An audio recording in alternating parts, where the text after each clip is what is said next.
compañeros alumnos, académicos y autoridades. Me es muy grato darles la más cordial bienvenida a la última presentación del día de hoy. Antes que nada, permítame hacer una corrección al programa. En lugar de la obra señalada en el mismo, se presentará el texto titulado Familia y Nueva Evangelización, una conversión pastoral para la familia, contribución al sínodo. Para hablarnos del libro nos acompañan en primer término el padre Gaspar Guevara Espinosa, legionario de Cristo, y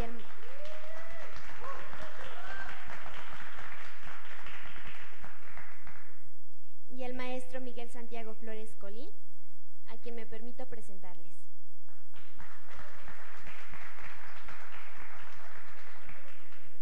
El padre Gaspar Guevara es vicepresidente de la sección mexicana del Pontificio Instituto Juan Pablo II para la Familia.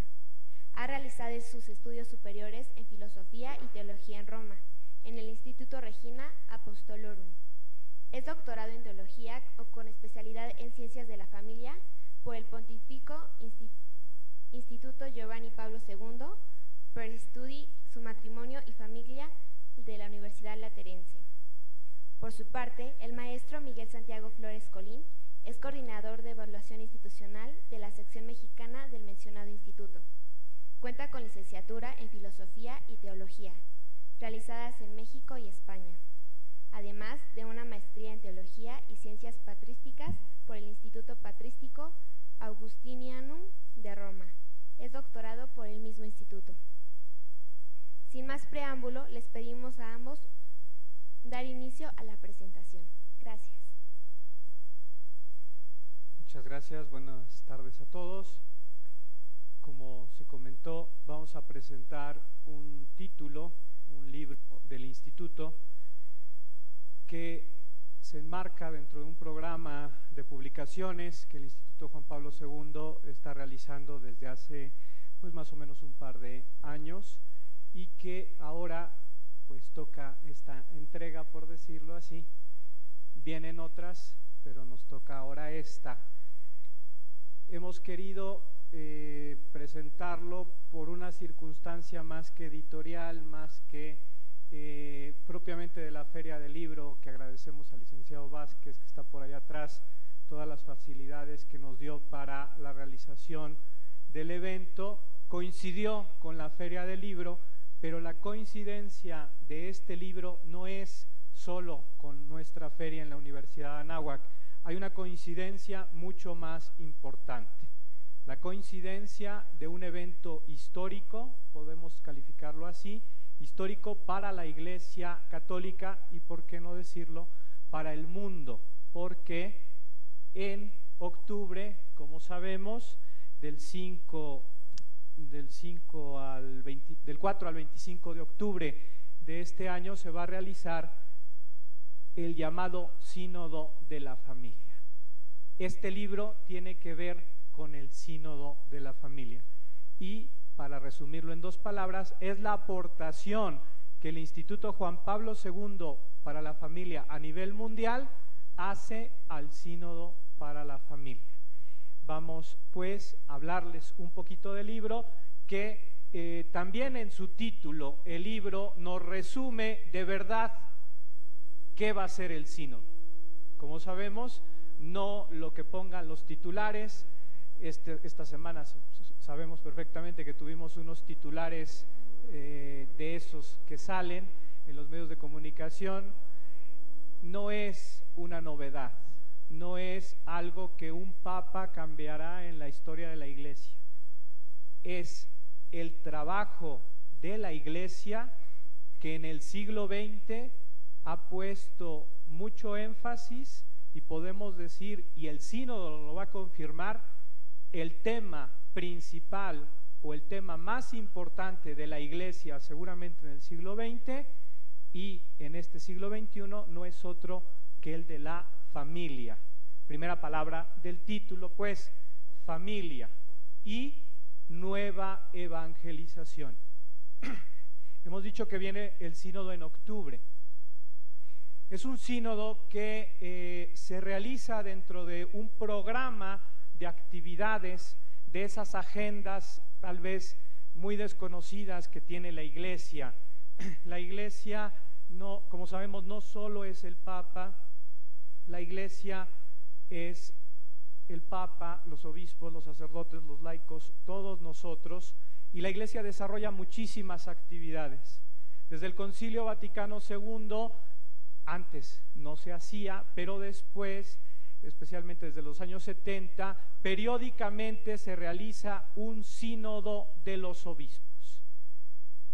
Desde finales de los años 70, principios de los 80, se realizó ya un primer sínodo sobre la familia, específicamente en el año 1980, y ahora, después, el Santo Padre quiere de nuevo que el sínodo, reunión periódica de los obispos, también trate sobre la familia. Hay una especie de repetición de escenario. Así pues, vamos a dar este pequeño contexto que creo que nos ayudará a comprender, como les digo, qué es el sínodo y por qué este libro habla del sínodo. Tendríamos como una especie de primera entrega, primera parte. Desde el Vaticano II, los documentos conciliares, y también no hay que olvidar a Pablo VI con Humane Vitae, habían dado unas pautas muy importantes sobre la persona, sobre el matrimonio, la familia, y Humane Vitae especialmente sobre la dignidad de la vida humana en relación con la familia y la procreación. Sin embargo, esta primera parte que mencionamos es que durante el pontificado de Juan Pablo II, también como parte de la vida intelectual y teológica de Juan Pablo II, nada más inaugurado el pontificado, sabemos que empieza en el año 79, pues empieza toda una primera, vamos a llamarlo así, revolución sobre familia que tuvo tres grandes partes. Una que consistió en el inicio de un llamado ciclo de catequesis. ¿Qué son las catequesis? Sabemos que el Papa pues nos lo presentan los medios de comunicación normalmente el miércoles, porque en Roma, que va el horario adelantado, el miércoles tiene la llamada audiencia. La audiencia, ¿qué es? Una reunión del Papa en el complejo de San Pedro con aquellos peregrinos, con aquellas personas que quieren ir a escucharle. Esto se llama técnicamente las audiencias de los miércoles. Pues un buen día, ya por septiembre, el Papa Wojtyła, el Papa Juan Pablo II, empezó a hablar de la familia. En su primera catequesis anunciaba que esas catequesis tenían relación con el sínodo de los obispos que se iba a realizar en ese entonces, al año siguiente, el año 1980, y que técnicamente la conocemos como la Quinta Asamblea General Ordinaria del Sínodo de los Obispos. Entonces, el Papa empezó a hablar de familia en las catequesis y el sínodo también habló de familia. Nada más nos regaló, como sabemos, 129 catequesis en un proyecto magno, en una de las grandes reflexiones teológicas que la Iglesia ha hecho en el siglo XX, y como dijimos, sobre el tema fundamental de la familia. Las catequesis seguramente tenían un programa, de una forma que, como sabemos, y es especialmente entrañable para el instituto, se dio una circunstancia, vamos a llamarlo así, misteriosa, pero entendido misterio, no en el sentido de terror, sino en el sentido de los caminos secretos de Dios, precisamente en una audiencia de los miércoles, donde hablaría de familia y donde iba a decretar la fundación de nuestro instituto. En esa misma audiencia, el día de la Virgen de Fátima es el día del atentado. El atentado de Juan Pablo II en la Plaza de San Pedro, como sabemos, como recordamos por la historia, y ese atentado, aparte de todas las consecuencias que sabemos, detuvo las catequesis. Las catequesis seguramente no iban a durar tanto tiempo, sin embargo, como el Santo Padre tuvo que interrumpir todo, al final las catequesis, decimos, tardaron 4 años, de 1979 a 1983. Como sea, estas catequesis han causado un efecto a nivel mundial, a nivel de la sociedad, a nivel obviamente de la Iglesia Católica, y como sabemos en nuestro instituto también son un pilar fundamental de la doctrina católica sobre el matrimonio, sobre la sexualidad, sobre la familia, y también pues es para todos nosotros especialmente importante esto. El padre Gaspar desde hace un tiempo nos decía que teníamos que publicar libros y dijimos, ¿qué libros publicamos? Pues obviamente entre los primeros estaban precisamente estas catequesis. Gracias a Dios no tuvimos tantas dificultades como el Santo Padre, pero sí más de 8 meses de trabajos y las hemos logrado publicar. Las tienen ustedes a su disposición en la feria, las menciono dentro de este contexto. En nuestra edición que tenemos en el instituto las hemos publicado en 3 volúmenes. Vuelvo a esta primera parte. El Papa, la Iglesia nos regalan unas catequesis sobre familia, una reunión del sínodo de los obispos sobre la familia, y después todas las reuniones de los sínodos de los obispos tienen un documento final que se llama Exhortación Apostólica y que es publicada por el Santo Padre.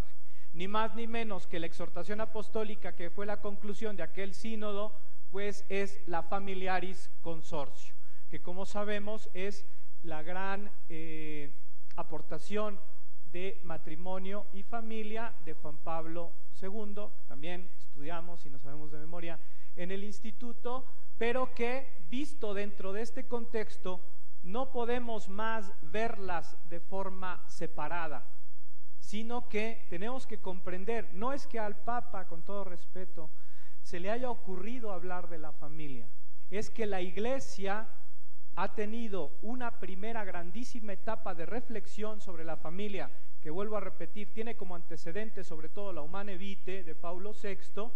No es el trabajo de un papa, es el trabajo continuado de reflexión teológica de la Iglesia. Así pues, las catequesis, el sínodo del 80 y la Familiaris Consortio constituyeron esa primera gran revolución, como dije, sobre la familia. Después han pasado muchos años.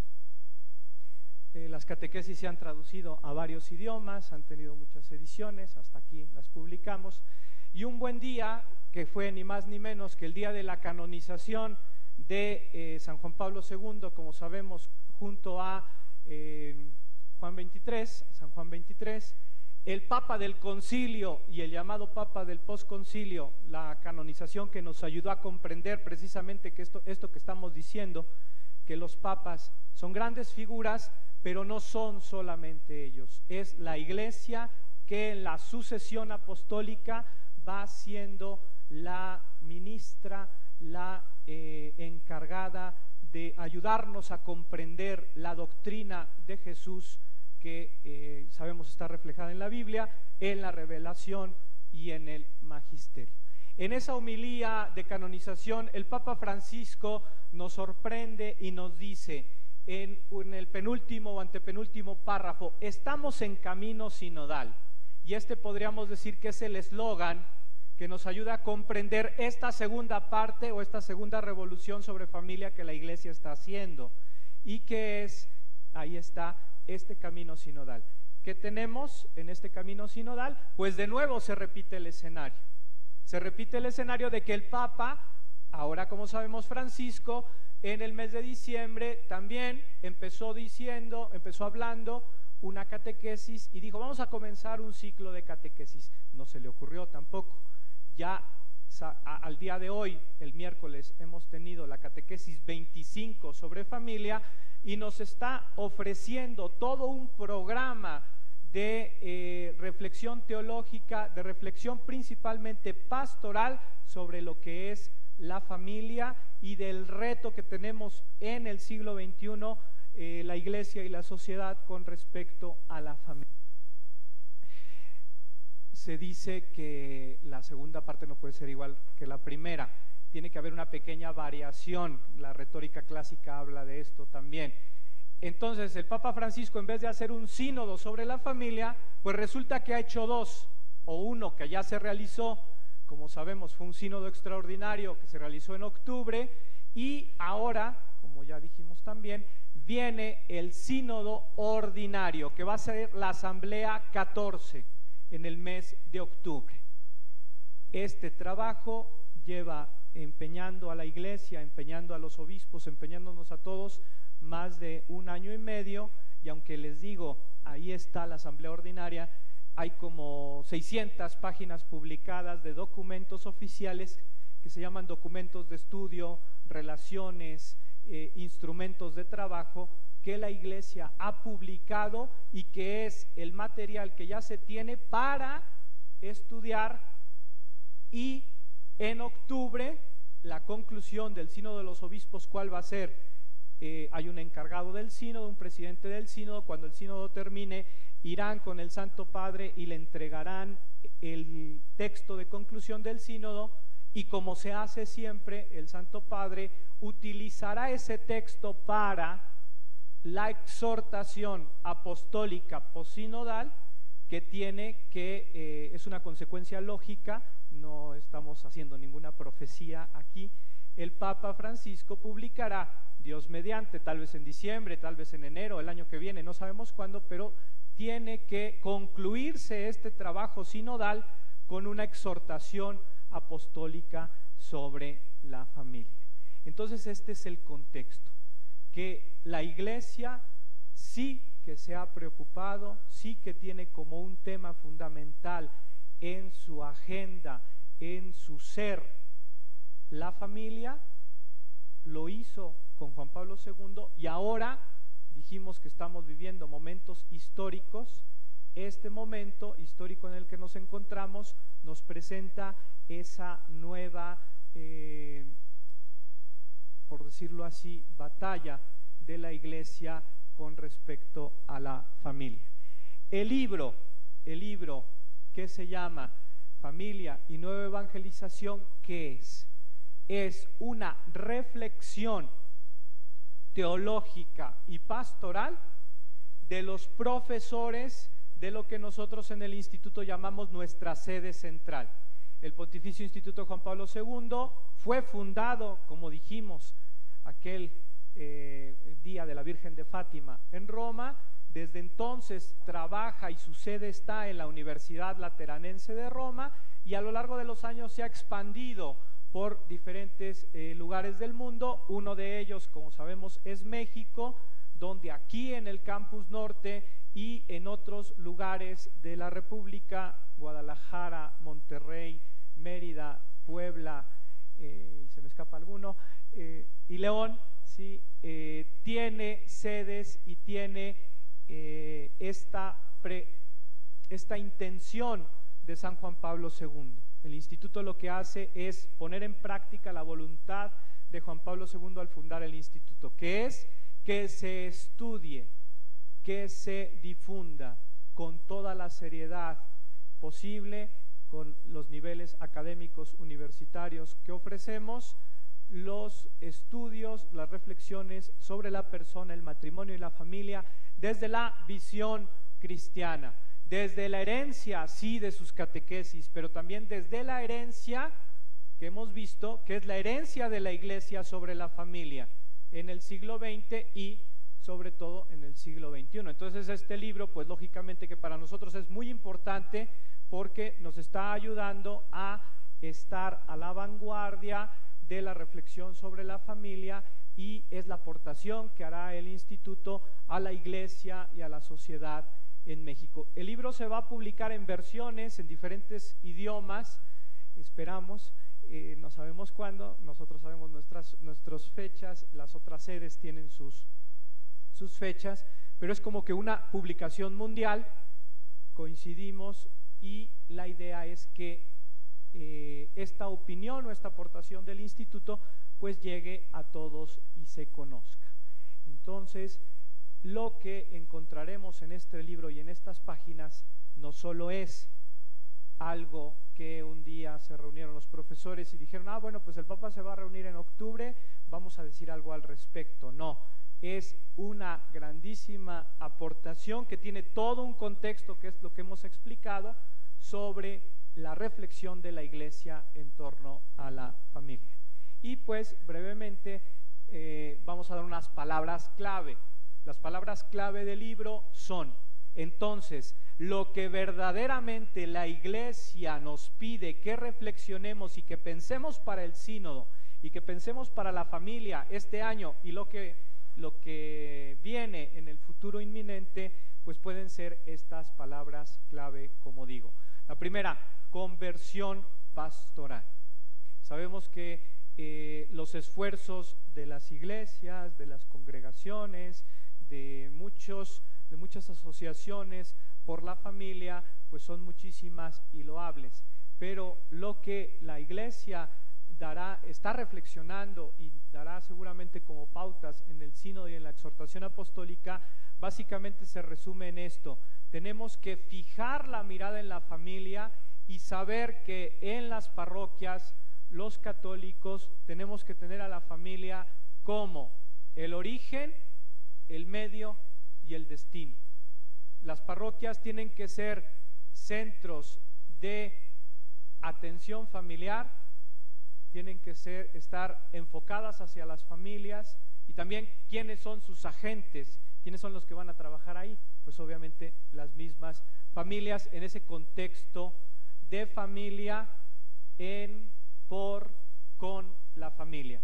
Esta sería la clave. Entonces, es muy importante que la Iglesia trabaje en muchos aspectos, como siempre lo ha hecho y siempre lo va a seguir haciendo, pero lo que nos dice la Iglesia es que la familia tiene que ser ese agente de origen, como he dicho, y destino de toda el esfuerzo de la Iglesia en su conjunto. Tendríamos una segunda palabra clave, que sería la de acompañamiento.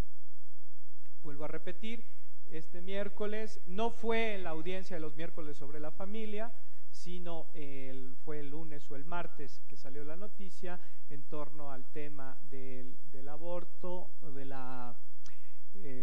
técnicamente sería la absolución que los sacerdotes de forma general podrán hacer en el año del jubileo que se declaró de la misericordia, que va a venir, todavía hay que inaugurarlo y va a durar este año, y el año que viene es un año jubilar sobre la misericordia, donde el Papa otorgó un permiso extraordinario a todos los sacerdotes de absolver el pecado y la excomunión que se refiere al aborto, que sería, pues obviamente, como sabemos, dentro de los 10 mandamientos, pues el no matarás. Entonces, esta noticia que se dio, como sabemos, pues el Papa aprobó el aborto, no, es una cosa que ha existido cuando en los jubileos, que la Iglesia ha tenido muchísimos, realiza. O sea, no es ni la primera ni la última vez que este permiso lo otorga el Papa a los sacerdotes. Esto sí es lo que tenemos que saber y esto sí es lo que tenemos que decir, porque normalmente el pecado o el atentado contra la vida naciente, que llamamos aborto, tiene no solo el contexto del pecado, sino además también dentro del régimen jurídico de la Iglesia lo que técnicamente se llama excomunión, que sería la exclusión de la comunión de la Iglesia. Pero tenemos que comprender entonces que no es una noticia extravagante o superficial lo que realmente está ocurriendo en la Iglesia y que el sínodo va a tratar. El tema del acompañamiento entonces no solamente se refiere al aborto, sino se refiere al acompañamiento de las familias en todas las situaciones que la familia vive, las situaciones de las familias ejemplares, las situaciones de las familias perfectas, las situaciones de las familias que son miles o millones, que hacen mucho bien a sus familias y a la sociedad y a la iglesia, pero también el acompañamiento a las familias que tienen problemas porque tal vez ellos mismos los han generado o que también son víctimas de problemas por las circunstancias sociales, económicas, políticas, etcétera. Basta recordar, como hemos visto en los medios de comunicación también, las dramáticas escenas de un hijo de una familia muerto, ahogado, por tratar de sobrevivir. Este acompañamiento es el que, o del que habla la iglesia y que la iglesia quiere dar a las familias del mundo. Y obviamente no solo a las familias católicas, porque esta doctrina no solo es para católicos, o estas ideas de la iglesia del sínodo no son solo para católicos, es para el ser humano, para la persona humana. Y la dignidad familiar o el estatus familiar es para musulmanes, para católicos o para cualquier persona. Entonces el acompañamiento es otro de los temas fundamentales que están reflexionando los obispos, el Papa, y que nos van a pedir los obispos y el Papa con la exhortación apostólica que en la iglesia pues pongamos manos a la obra. Tendríamos algunas otras palabras clave como el tema de la misericordia. El Papa Francisco este año nos ha hablado de la misericordia. Hay un documento sobre la misericordia. Acabamos de decir, va a haber un jubileo sobre la misericordia. Y la misericordia, pues en la Biblia se refiere o tiene relación con el corazón, con el amor. El amor de misericordia que en el Antiguo Testamento Yahvé manifiesta a su pueblo es un amor que Dios da de forma incondicional, pero que pide la respuesta del pueblo, de un pueblo que prefiere adorar un vellocinio de oro, un pueblo que prefiere las cebollas de Egipto, un pueblo que prefiere a los Baales o que prefiere la globalización griega en el tiempo de los macabeos, o que prefiere los atractivos de la sociedad romana en los tiempos de Jesús, y que por dejarse llevar por el mundo olvida a Dios. Aunque el pueblo olvida a Dios, Dios no olvida a su pueblo. Ese es el amor de misericordia del que nos habla el sínodo y que se comenta también con, pues sí, a lo mejor muchos detalles técnicos y reflexiones, pero esencialmente esto es lo que nos conviene o lo que podemos aprovechar del libro y de lo que la iglesia está haciendo en el sínodo. Actualmente pues tenemos Baales, como sabemos, entonces tenemos también helenizaciones griegas o globalizaciones. Tenemos los mismos problemas que tenía el pueblo de Israel o que tenían los contemporáneos de Jesús. Entonces también el tema de la misericordia es aplicable o es actual para nosotros. No podemos, como también en las catequesis de familia ha dicho el Santo Padre, no podemos juzgar, tenemos que acompañar a todas las familias. El ejemplo de la catequesis, el ejemplo que puso el Papa Francisco en la catequesis, que también salió en los medios de comunicación, el tema de los divorciados vueltos a casar, era este. El Papa Francisco dijo: los católicos, la iglesia, las familias cristianas tienen que acompañar como el buen pastor a todas las familias o a aquellas ovejas que por la razón o la circunstancia que sea están perdidas por el monte, como dice la parábola, o en una situación difícil. Esa es la actitud de la iglesia. El Padre Gaspar, dentro de un momento, porque ya me tengo que callar, me voy a callar, nos va a hablar también de una actitud de misericordia de la iglesia, y ahorita le dejamos la palabra. Y después, por favor, ya terminamos. Básicamente el libro es esta, como como les digo, gran reflexión. Hemos querido sintetizarlo con esas palabras clave y pues queremos comentarles que aquellas personas interesadas contactan por favor conmigo.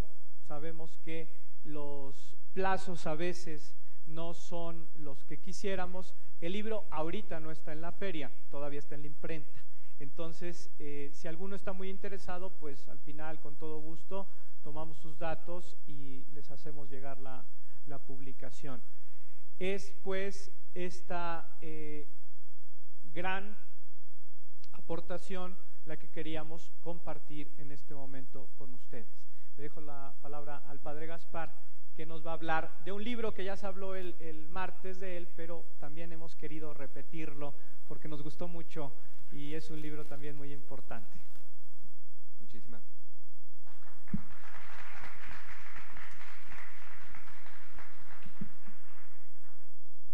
Muchísimas gracias, Miguel, por estas palabras y agradecerles a todos ustedes que estén aquí.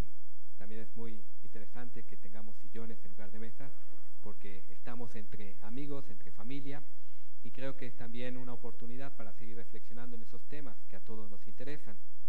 Efectivamente, este libro ya lo habíamos presentado el miércoles pasado, pero justo como en el Instrumentum Laboris del próximo sínodo se hace referencia a esta temática, pensamos que sería interesante retomarlo en este contexto de la aportación del Instituto para poder seguir reflexionando sobre lo que significa este acompañamiento, esta atención pastoral, esta misericordia de la cual ya nos hablaba Miguel.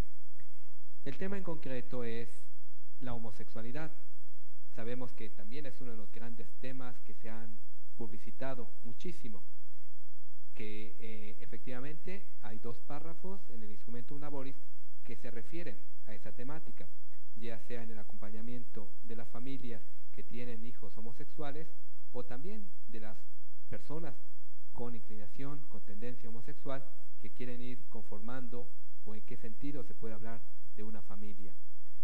Es donde nosotros creemos que vale la pena, para irnos preparando a esa reflexión profunda de la Iglesia, de retomar esa temática desde lo que se ha hecho más sistemático, que es el libro que nosotros queremos presentar ahora. Se llama el libro, a ver si lo ponemos, si quiere pase al siguiente para que lo podamos ver, aquí lo pueden ver, Amar en la diferencia, y es una reflexión que tenemos muy profunda en el Instituto acerca de esta temática. Yo lo que quiero dar primero es como unas claves de interpretación y después, como es un libro que tiene varios autores, irselos presentando rápidamente. Quizás lo voy a hacer más rápido que la vez pasada, sobre todo para dar oportunidad de un diálogo, ¿no? Bien, en primer lugar, el método. El método, como decíamos, es interdisciplinar, porque tratándose un tema que tiene que ver con la persona misma, no se puede afrontar de una manera superficial, sino que se tiene que afrontar desde lo que nosotros tenemos pues más contundente, que es la interdisciplinariedad, porque refleja también la complejidad de la materia. Entonces, por un lado, queremos hacerlo de una manera seria, de una manera profunda, pero también con todos los instrumentos que la ciencia actualmente nos proporciona. Está el gran tema de la naturaleza y de la cultura. Sabemos que es un tema fundamentalmente filosófico, pero que en realidad es el que está de fondo, y por eso hay que tratar de recordar que no es tanto un debate filosófico para ver quién puede argumentar más, sino volver a lo que es más profundo en el corazón de la persona, es decir, su vocación al amor, y el entender o el tratar de profundizar en lo que significa esta relación naturaleza y cultura no tiene otra razón de ser sino buscar qué es lo que está más en profundidad en el corazón de la persona. Algunos dicen, pues es que si hablamos de naturaleza y si hablamos que el hombre, esa naturaleza se expresa de una manera, pues podemos estar contraponiéndolo con la cultura. Y algunos dicen, bueno, ok, a lo mejor yo nací con unas características, pero me doy cuenta de que pues no me identifico con ser hombre o con ser mujer. ¿Y por qué no puedo yo, con esas características, pues tratar de irlas cambiando? El hombre tiene una cultura y por eso puede incluso cambiar físicamente. ¿Y qué es lo que me lo puede impedir? Entonces está todo el debate que pues se trata sobre todo, como decíamos, de buscar cuál es la antropología, qué es lo que realmente hace a la persona persona. Otro de los aspectos que este libro trata también en mucha profundidad es la cuestión del lenguaje. Hoy nos hemos acostumbrado a hablar mucho por eslogan y es algo que tenemos que estar atentos, porque si no, incluso sin quererlo, podemos entrar simplemente en el debate sin comprender la profundidad de lo que queremos debatir.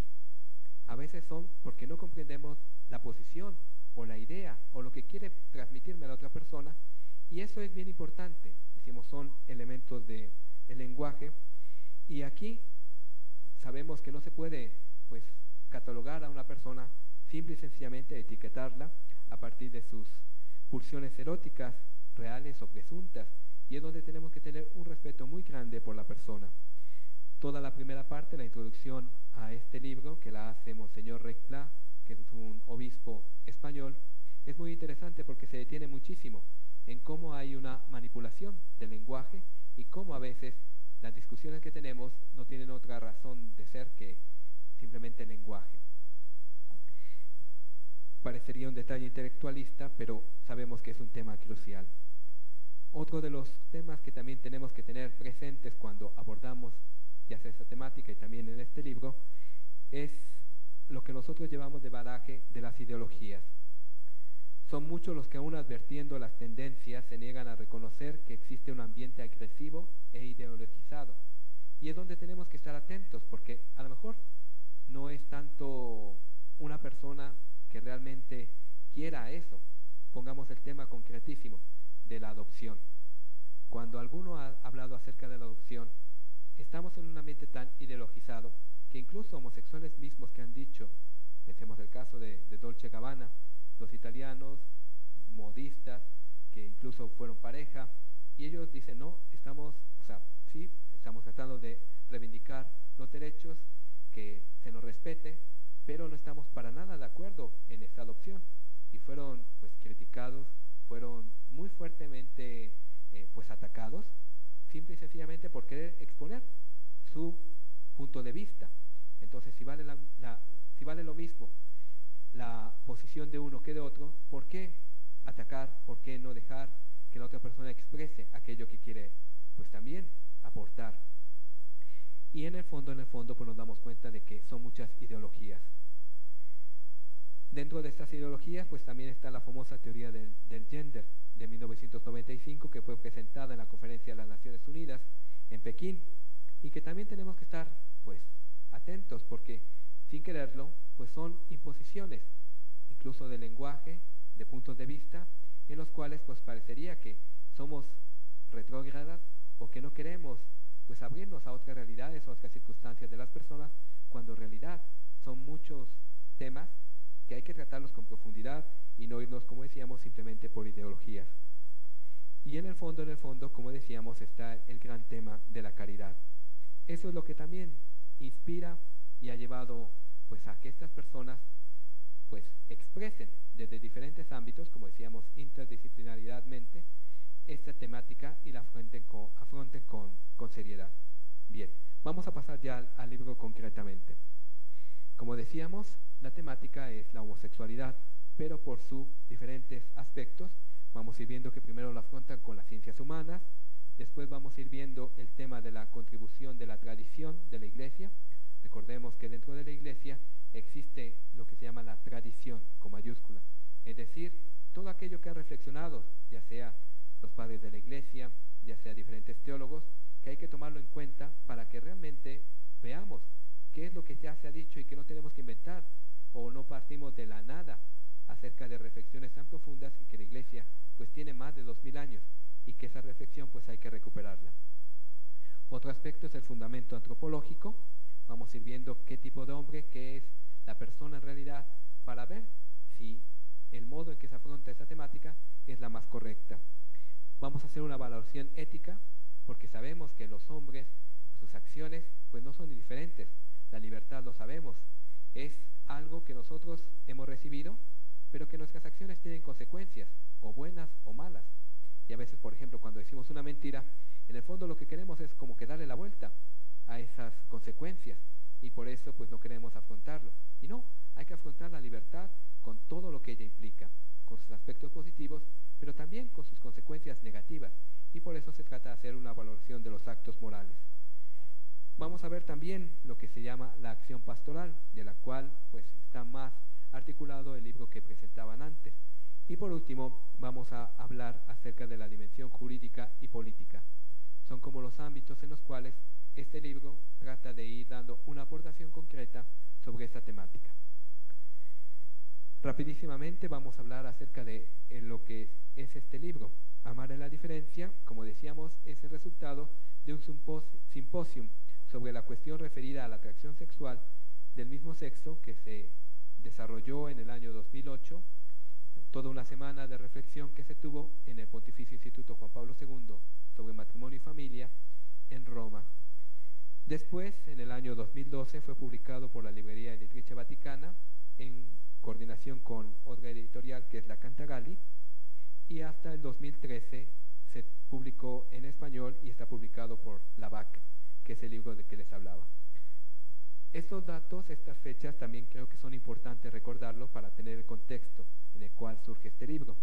Recordemos que en el año 1973 la Asociación Americana de Psiquiatría, APA, por sus siglas en inglés, suprime la atracción al mismo sexo como un trastorno del Manual de Diagnósticos y Estadísticas de Trastornos Mentales, el DSM, por sus siglas en inglés. Cuando se publica en el 73, reitera nuevamente la APA esta supresión y se constituye a partir de entonces como algo que ya ni siquiera se discute. Por eso es que en 1990 ya la Organización Mundial de la Salud excluye completamente de la Clasificación Internacional de Enfermedades, la CIE, también por sus siglas en inglés, a la atracción al mismo sexo. Si bien tiene un párrafo que también pocos que mencionan lo anterior no lo mencionan, de que si hay una persona, un paciente que quiere ser tratado, puede tener también esa posibilidad de ser tratado, y se menciona no tanto como atracción al mismo sexo o homosexualidad, sino que se habla como una orientación sexual egodistónica. Entonces, esto es en lo que se basan también algunos de los psiquiatras para fundamentar la posibilidad de que ellos puedan tener algún tipo de terapia, como lo veremos también alguna de las personas que habla aquí acerca de las terapias que se pueden seguir. Vamos en primer lugar a las ciencias humanas. El doctor Sergio Belardinelli es juntamente con Monseñor Livio Melina quienes hacen de editores de esta obra, y él trata la temática sobre todo desde el punto de vista de la sociología. El título de su ponencia es La transformación de la vivencia sexual y la emergencia de la relación pura. Son puros datos estadísticos, cómo ha ido surgiendo, cómo se trata también desde el punto de vista de la sociedad, primero de esconderla, después hasta una manifestación pública, y qué hay desde el punto de vista sociológico de este fenómeno y cómo ha ido creciendo y cómo ha sido pues más visible. Entre paréntesis les pongo la edad, el año de nacimiento y su nacionalidad para que puedan también tener una referencia pues más concreta de los autores. Siempre en las ciencias humanas está desde el psicoanálisis Tony Anatrella. Yo le recomiendo muchísimo a este autor ha escrito muchísimo sobre esta temática. Yo creo que es uno de los grandes especialistas en el ámbito católico de esta temática. Sus libros más importantes están en francés, solamente hay 2 traducidos en español, pero vale la pena. Todo aquello que encuentren de Tony Anatrella, de este psicoanalista, es muy, muy, muy interesante. Su temática es las diversas formas del fenómeno de la homosexualidad. Él tiene más o menos como unos 15 años de práctica de psicoanálisis directa, clínica, y él habla de muchas experiencias, y él habla fundamentalmente que la persona tiene que querer cambiar. No basta simplemente pues acompañarla, hacerle caer en la cuenta de cómo va su vida, sino que ella es la que tiene que buscar algún cambio concreto. Y este autor tiene la teoría, habría muchísimo que detenerse, pero sí me gustaría nada más decir algo más de este autor. Él habla, su teoría fundamental es de utilizando una imagen de los griegos, habla acerca de ese enamoramiento de la misma persona. Entonces él habla de la homosexualidad más bien como un síntoma de un narcisismo. Entonces la persona homosexual, para la teoría la estoy reduciendo demasiado, dice se enamora de sí mismo, y por eso una persona homosexual, aunque trata de amar a otra persona, en el fondo está queriéndose amar a sí mismo, y por eso va a tratar de buscar una persona que sea lo más parecido a ella. Si es una persona flaquita, pues va a buscar una persona flaquita. Si es una persona pues gordito, pues va a buscar un gordito. No sé, es interesante todo el análisis que hace, y curiosamente hay muchos aspectos que sí son muy interesantes. Él le llama de esta teoría, de la teoría del narcisismo, de Narciso, utiliza esa imagen de Narciso. Bueno, siempre en las ciencias humanas tenemos a otro gran médico y psiquiatra, que es el doctor Aquilino Polaino Lorente, español, y es uno de los grandes también referentes en España y en general de esta temática. Ha sido catedrático de la Universidad Complutense de Madrid y ahora es profesor emérito. Pasamos ya a otro ámbito, el ámbito de la tradición. Desde el punto de vista bíblico, sabemos que también se han hablado muchas cosas, hay muchas cosas exageradas y hay otras cosas que también pues no se comprenden dentro del contexto, pero les recomiendo muchísimo también este autor, Francis Martin, que es un biblista, y él habla acerca de la homosexualidad partiendo de los clásicos pasajes, pero tiene una interpretación muy actual. Desde el Génesis, es decir, la creación del hombre, tanto en la tradición yavista como eloísta, el pecado y sus efectos, y la alianza como relación esponsal. Entonces tiene unos temas muy interesantes. Siempre en el ámbito de la tradición pasamos a otro que es más bien histórico, que es Juan José Ayán Calvo. Él habla acerca de la novedad de la visión sobre el cuerpo y la sexualidad en los padres de la Iglesia, es decir, toda la patrística. A veces pensamos que el medievo era un periodo oscurantista en el cual simplemente pues no había avances y que todo aquello que era el cuerpo o que era la sexualidad era negativo. Sí, hay muchos autores que pueden tener esta perspectiva, pero hay otros que no, y es donde también tenemos que redescubrir esas luces y esas sombras, y nos ayuda muchísimo, sobre todo en el testimonio de los padres de la Iglesia, es un término técnico como lo sabemos, para poder profundizar más en esta temática. Él es catedrático de la Universidad San Dámaso de Madrid y es el ordinario justamente de patrística. En el ámbito también de la tradición tenemos a otro autor, que es Mauricio Falloni, también se lo recomiendo ampliamente. Él es franciscano, pero es uno de los grandes especialistas en temas, vamos a llamarlos, de moral sexual. Todos los temas que tienen que ver de moral sexual, él los ha tratado, y este tema en concreto lo ha tratado con muchísima profundidad. El tema que expone en este libro es la actitud y práctica de la Iglesia en la época medieval y moderna sobre la homosexualidad. Él es egresado de la Academia Alfonsiana de Roma, y es la Academia Alfonsiana tradicionalmente una academia que se ha dedicado a temas de moral. Cualquiera de los libros que tenga sobre este autor es muy interesante. Tiene unos libros muy interesantes también desde el punto de vista médico, porque él es también médico de profesión, sobre la transexualidad, que son pocos las personas que han hablado acerca de transexualidad y pues sí, también las personas transgénero. En el contributo de la tradición tenemos a otro de los autores, que es Ángel Rodríguez Nuño, que es profesor de la Universidad de la Santa Cruz del Opus Dei. Ahí es consultor también de la Congregación para la Doctrina de la Fe, y el tema que él trata es la enseñanza eclesial reciente sobre la homosexualidad, y trata de hacer ese puente entre lo que pues es la tradición y lo que son los datos actuales. Pasando a otro ámbito, tenemos ya el ámbito de la antropología. Hemos visto lo que son las ciencias humanas, hemos visto lo que es la tradición de la Iglesia y ahora la parte antropológica. Por eso el doctor Francesco Botturi, que es profesor de la Universidad Católica del Sacro Cuore de Milán, desde la filosofía nos ayuda muchísimo a ver qué es lo que significa el cuerpo. Y él, sobre todo apoyándose en esa tradición germánica de hablar de la diferencia entre el cuerpo, vamos a decir, muerto o el cuerpo inerte y el cuerpo vivido, pues él trata de hacer una reflexión de que no es solamente el cuerpo algo que yo uso, sino soy mi cuerpo. Esa expresión, y ahora que hablaban por ejemplo de el aborto, uno de los eslogans que se utiliza muchísimo es: mi cuerpo es mío y yo hago de él lo que quiero. Eso valdría la pena si el cuerpo fuera eso, como una camisa, un pantalón, que puedo perfectamente cortarlo, romperlo, hacer de él lo que quiera. Pero es que el cuerpo no es algo que usamos, somos. El Papa San Juan Pablo II en sus catequesis habla de una expresión muy hermosa que es la epifanía de la persona, es decir, la manifestación. Por eso es importante, por ejemplo, el pudor, que cuida de que las demás personas no hagan un mal uso de mi cuerpo, algo que es hermoso y es grande, y eso pues es justamente el cuerpo, pero puede tergiversarse y puede llevarse justamente al ámbito de la manipulación cuando pues no se entiende lo que es el valor de la persona, su dignidad, y por eso para cuidarlo pues está el pudor, ¿ok?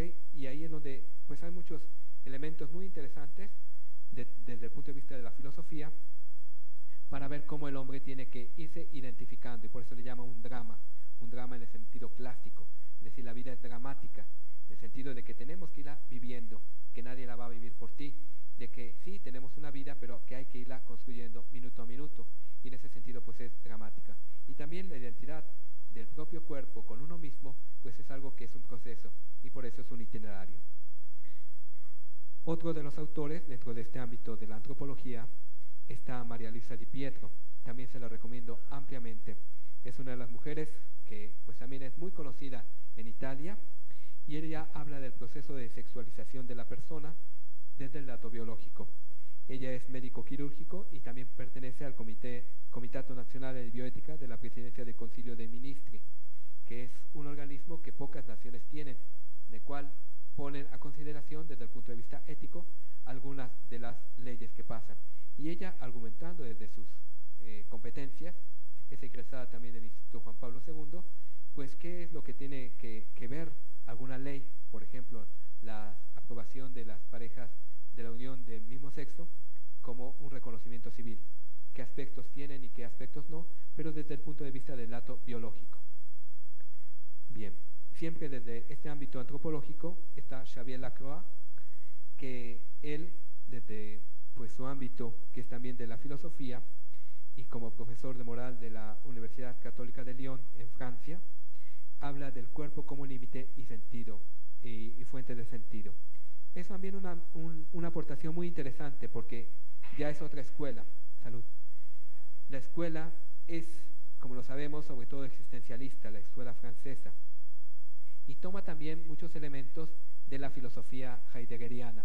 Heidegger habla, como sabemos, del Sein zum Tode, el ser para la muerte, y ese ser para la muerte la ve como un límite, y es muy interesante porque desde el punto de vista heideggeriano lo sabemos.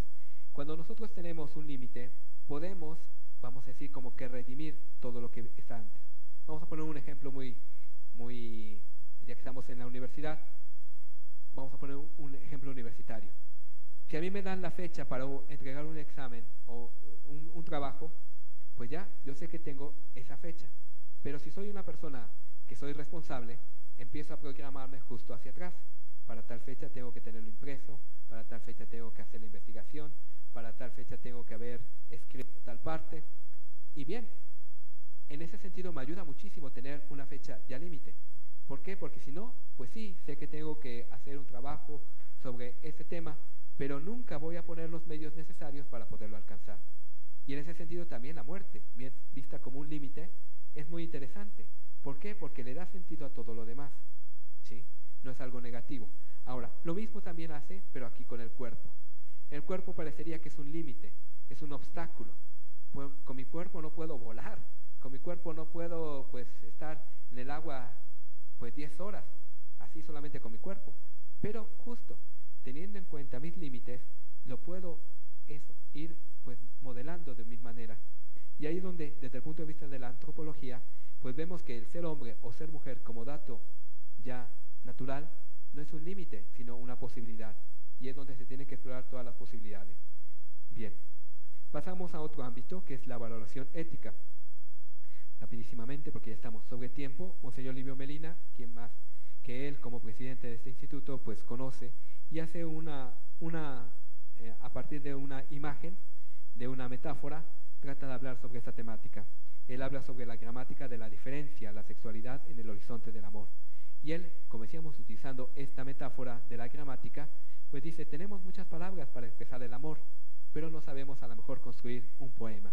De lo que se trata de nuestra vida es que crees un poema hermoso, que tú te den ganas de leerlo, y entonces, ¿qué es lo que hace? Pues necesitas justo una gramática, es decir, respetar unas leyes para que puedas decir algo hermoso. Si tengo solamente palabras, pero no tengo una gramática, pues es lógico que no voy a poder decir absolutamente nada. Se trata de construir algo hermoso con tu vida, y por eso vamos a tratar de ver cuál es esa gramática que está inscrita en tu corazón. Otro de los autores para ver esta valoración ética está Giuseppe Mazzucato. No encontré una foto, no es tan famoso él. Y pues él habla acerca del organismo humano. Es profesor de teología moral y trata de ver sobre todo de los actos humanos. Finalmente, dentro de la evaluación ética, hay dos más de la evaluación ética. José Noriega, que es uno de los profesores del instituto, habla de la verdad del amor y de la inclinación homosexual. Y aquí quise poner algunos de los subtítulos porque es muy interesante. Habla acerca del deseo, algo que a veces a nosotros como que nos da miedo. Sí, tenemos que tomar en cuenta de que los deseos y los sentimientos son importantes, pero a veces por la insistencia de la inteligencia y de la voluntad, como que los despreciamos o no los queremos tomar en cuenta. Pero no, también hay que valorarlos y hay que vivirlos con profundidad, pero también hay que ir viendo cómo y cuándo y dónde pues podemos manifestar esos deseos. Y de la homosexualidad, él dice, bueno, es un deseo, es una inclinación, pero que hay que ver que no es lo que complementa y lo que hace feliz a la persona, porque generalmente lo que se hace es tener un uso instrumental de la persona. Otro de los profesores de esta evaluación ética es Monseñor Giuseppe Angelini, que él habla acerca de la entidad, relación y praxis, y ahí habla más desde el punto de vista de una valoración de las ideologías. Entonces es muy interesante, pero desde el punto de vista de las ideologías. Pasamos al quinto apartado, que es el comportamiento pastoral adecuado.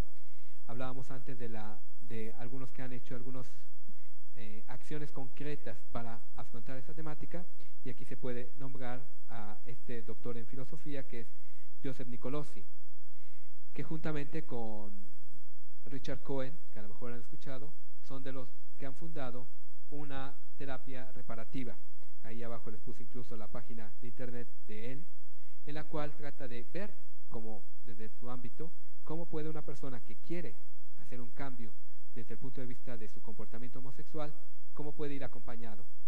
Es muy interesante, pero sobre todo en Estados Unidos y en otros lugares que se ha presentado a hablar de esta temática, como decimos, políticamente incorrecta, pues ha sido muy atacado y también desprestigiado. Pero son muy interesantes las aportaciones que él hace. En el comportamiento pastoral, ya más, vamos a decir, desde el ámbito teológico, está el padre Juan José Perezova Díez del Corral, que es español, también profesor del instituto y profesor ordinario de teología moral y pastoral en la Facultad de San Dámaso, en España. Y él habla de este acompañamiento del que ya hablaban hace un momento, cómo tenemos que acompañar y cómo tenemos que mostrar esa misericordia auténtica con la persona. Misericordia, lo decíamos, es sobre todo tratar de ver a la persona cómo es y cómo podemos pues irla acompañando. Sería una falsa misericordia, pues un médico, por ejemplo, que no le dice a una persona que está enferma y que no le da pues las medicinas para curarse. Por último, esta sexta dimensión es la parte jurídica y política. Ese profesor Francesco D'Agostino es uno de los grandes expertos y juristas de Italia, y él tiene el doctorado en jurisprudencia, es profesor ordinario del derecho en la Universidad de Tor Vergata, es una universidad laica en Roma, pero también es miembro del Consejo de Bioética de la Presidencia de la República Italiana. También es uno de los grandes profesores y yo le recomiendo todo aquello que encuentre de él. Realmente es muy, muy interesante acerca de lo que es la ciudadanía. Se habla mucho acerca de que podemos discriminarlos, de que pueden tener pues una segunda categoría, y no, o sea, de lo que se trata es eso, de ver cuáles son realmente los derechos, cuáles son las obligaciones como ciudadanos y cómo estos quedan pues protegidos bajo algunos instrumentos jurídicos que no necesariamente tienen que, justo por el tema del lenguaje, llamarse, por ejemplo, matrimonio, ¿sí? podemos llamar a otro tipo de instrumentos y que a lo mejor es donde pueden quedar amparados para protegerlos como ciudadanos. Y por último, Andrés Ollero Tazara es un, sobre todo, ministro, ha sido magistrado desde el 2012 del Tribunal Constitucional de España y ha sido diputado por 17 años. Y él presenta desde el punto de vista de la política cómo se ha manipulado mucho el tema de las fobias y cómo eso puede llegar a constituir incluso pues una libertad realmente pues al derecho de las personas. Entonces hay que estar atentos, sobre todo para cuando se tiene que tomar en cuenta las leyes o se tiene que legislar algo, cuando estamos pues ideologizados. Bien, esas son las temáticas, creo que ya me pasé del tiempo, les agradezco muchísimo.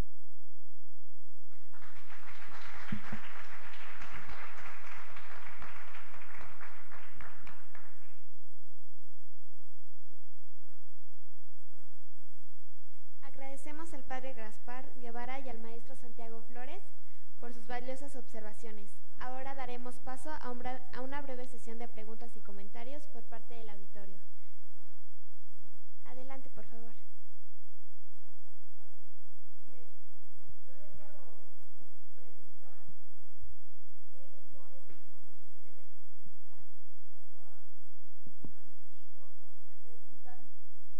Porque hay niños que tienen dos mamás o dos papás. Por ejemplo, el caso muy concreto, ¿eh? Que esta pareja de homosexuales o gays, no sé cómo se llama, donan su esperma a una mujer en Estados Unidos para que ésta se fecunde, tienen al bebé y el bebé lo entrega a esta pareja. Entonces, el bebé es de alguno de ellos dos.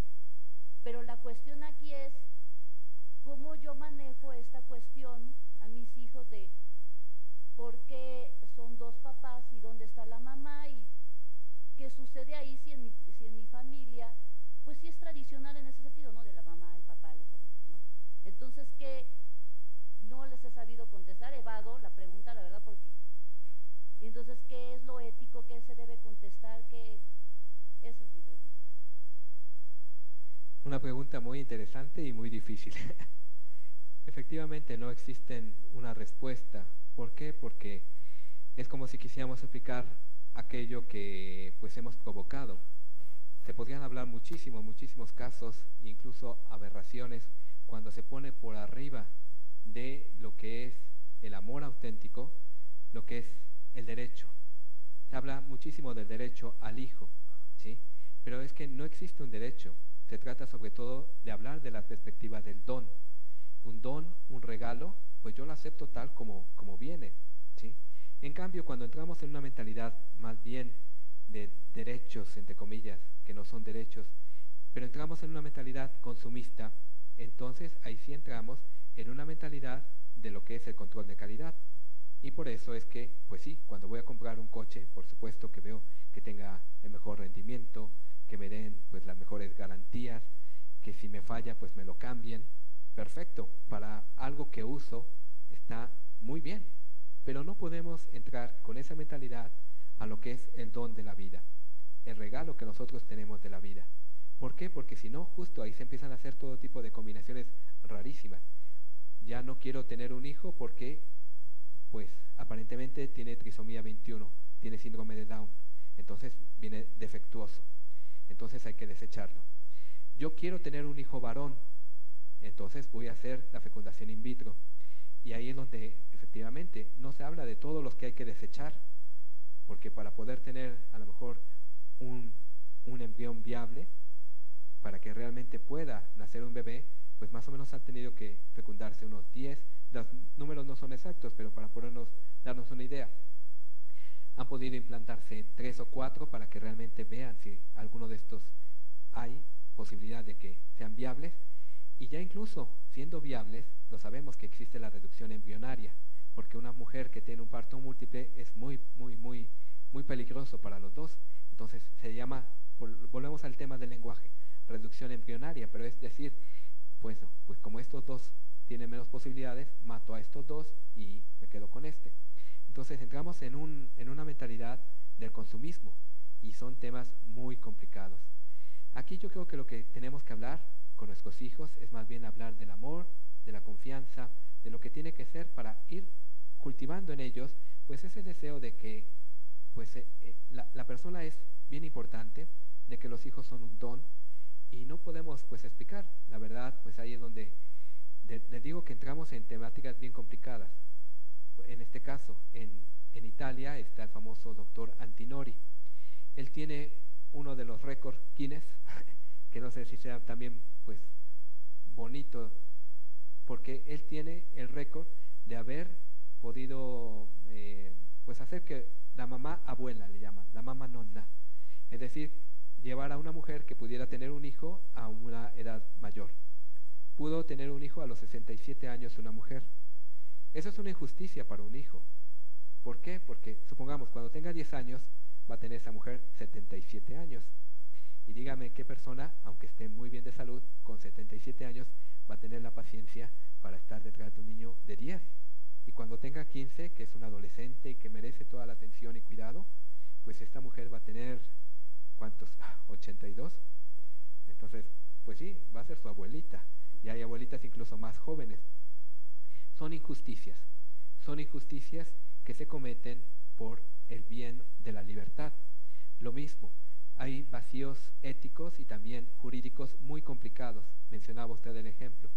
En Inglaterra hace como 3 meses, más o menos, nació pues el hijo que en realidad es nieto. ¿Por qué? Porque son una pareja de homosexuales que le pidieron a la mamá pues llevar adelante el nacimiento, pero desde el punto de vista legal sería su hermano, pero se lo ha dado en adopción porque entre comillas es su hijo, y en realidad pues han tenido que pedir embriones, pues han tenido que comprarlos. Entonces también ella se entra en el catálogo de decir, bueno, yo quiero que mi hijo tenga estas características, y hasta es bien curioso y bien simpático porque piensan que si pues no se van a tener el esperma de uno que es deportista y que tiene medallas de no sé qué, pues va a nacer ya automáticamente con esas características y cualidades, ¿no? Entonces se cometen muchas injusticias, ¿sí? Y donde pero volvemos nada más para responder, yo creo que lo que tenemos que hacer es educar más bien al amor, a la generosidad, a la mentalidad del don, para que cuando se presenten este tipo de circunstancias, sin juzgar a las personas, porque no nos toca juzgar, pero que también hagamos como se hace en la iglesia, distinguir entre el pecado y el pecador.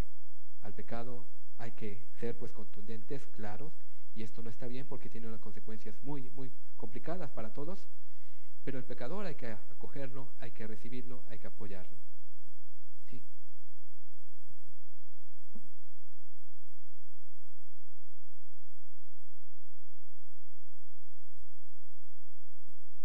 ¿Alguien tiene una pregunta más? Ok. Le agradecemos mucho por sus interesantes aportaciones, al igual que a ustedes. Y bueno, para concluir, haremos la entrega de un reconocimiento por haber participado en esta Feria del Libro Anáhuac 2015.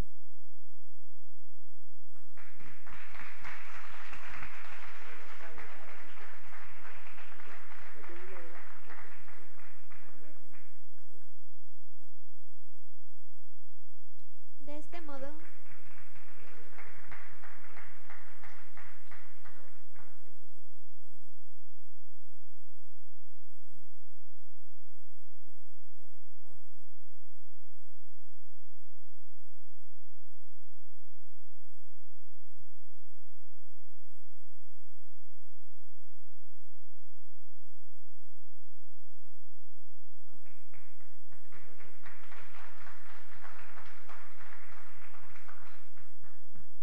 modo, concluye la presentación del libro Familia y Nueva Evangelización, una conversión pastoral para la familia, contribución al sínodo. Agradecemos su presencia y participación en este evento. Antes de que se retire de este foro, permítame comunicarle 2 avisos. En primer lugar, les reiteramos la invitación para recorrer las instalaciones de la feria. El día de hoy, viernes, encontrarán un descuento del 20% en todos los libros sobre desarrollo personal. En segundo término, les recordamos que el día de mañana, sábado 5 de septiembre, es el último día de actividades de la feria. Para ese día está programada la presentación del libro El Avatar Organizacional en punto punto de las 10 de la mañana, así como la conferencia Tips para la mejor convivencia en familia, a las 11 horas. Finalmente, también el día de mañana, se ofrecerá un descuento del 20% en todos los libros infantiles de todas las editoriales. Esperamos contar con su valiosa asistencia. Nuevamente, gracias y excelente.